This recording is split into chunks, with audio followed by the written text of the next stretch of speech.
मुल्क के अबतर माशी हालात और गाड़ियों की पैदावार में कमी और डॉलर की ऊंची परवाज ने मारूफ कार साज कंपनी टोयोटा को सार्फिन को बुकिंग की रकम वापस करने पर मजबूर कर दिया है।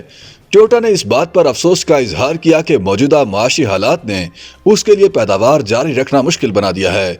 डॉन अखबार की रिपोर्ट के मुताबिक टोयोटा ने सूद की रकम के साथ मुकम्मल रकम की वापसी का ऑप्शन पेश करते हुए कहा है कि कंपनी की पैदावार फरवरी और मार्च में बहुत कम रहेगी। पाकिस्तान में टोयोटा कारें बनाने वाली इंडस मोटर कंपनी के chief executive officer Ali Asghar Jamali ने कहा कि हुकूमत को सियासी इस्तेहकाम लाने, हमसाया ममालिक के साथ तजारती ताल्लुकात को हम आहंग करने और तेल की पैदावार को कम करने और बिजली की बचत के लिए दिन की रोशनी के औकात को बरोए कार लाना चाहिए।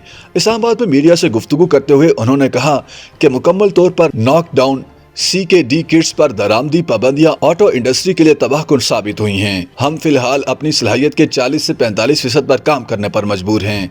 साथ ही उनका कहना था कि जब तक इन पाबंदियों में नरमी नहीं की जाती, प्लांट की मुकम्मल बंदिश और पैदावार को मुकम्मल तौर पर रोकना नागुज़ीर हो जाएगा। CEO इंडस मोटर्स ने कहा कि ये फैसले मुल्क के नाजुक माशी हालात के साथ सनत को मजीद नुकसान पहुँचाएंगे।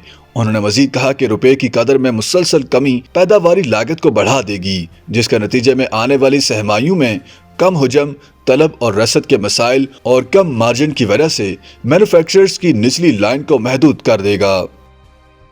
YouTube पर गूगली न्यूज देखने के लिए youtube.com की सर्च बार में गूगली न्यूज TV टाइप करें। गूगली न्यूज के पेज पर सुर्ख रंग के सब्सक्रिप्शन वाले बटन पर क्लिक करना ना भूलिए। YouTube पेज पर अपलोड होने वाली वीडियोस से बाखबर रहने के लिए बेल आइकन पर क्लिक कीजिए। आपको हर नई वीडियो के बारे में नोटिफिकेशन मौसूल हो जाएगा।